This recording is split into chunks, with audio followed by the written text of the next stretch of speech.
Hər vaxtınız xeyirli olsun. Ölkəmizə və xalqımıza qarşı çoxsaylı cinayətlər törətməkdə təqsirli bilinən Ermənistan vətəndaşı Ruben Vardanyanın barəsində olan cinayət işi üzrə açıq keçirilən məhkəmə prosesi başa çatdı və məhkəmə yekun qərar qəbul etmək üçün müşavirə otağına getdi.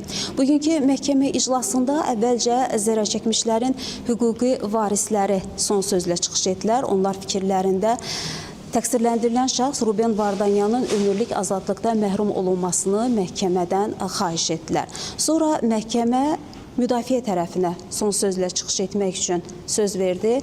Ruben Vardanyanın hüquqlarını müdafiə edən vəkili və təqsirləndirilən şəxs məhkəmədə son sözlə çıxış etdilər. Bundan sonra isə məhkəmə tərəfləri dinlədikdən sonra müşavirə otağına getdi və yekun qərar qəbul olunacaq. Qeyd edək ki, Ruben Vardanyan Azərbaycana və xalqımıza qarşı çoxsaylı cinayətlər törətməkdə təqsirli bilinir.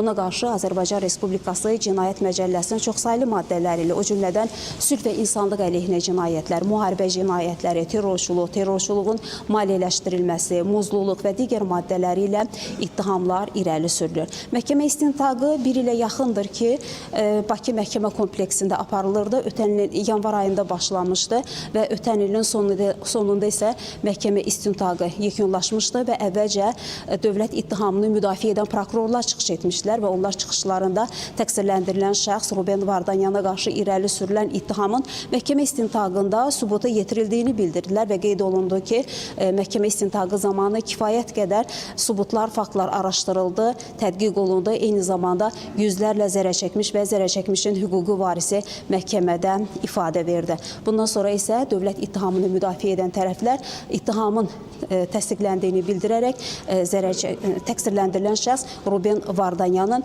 ömürlük azadlıqdan məhrum olunmasını məhkəmədən xahiş etmişlər. Bugünkü iclasda isə digər tərəflər çıxış etdilər, fikirlərini bildirdilər və bundan sonra isə məhkəmə yekun qərar qəbul etmək üçün müşavirə otağına getdi.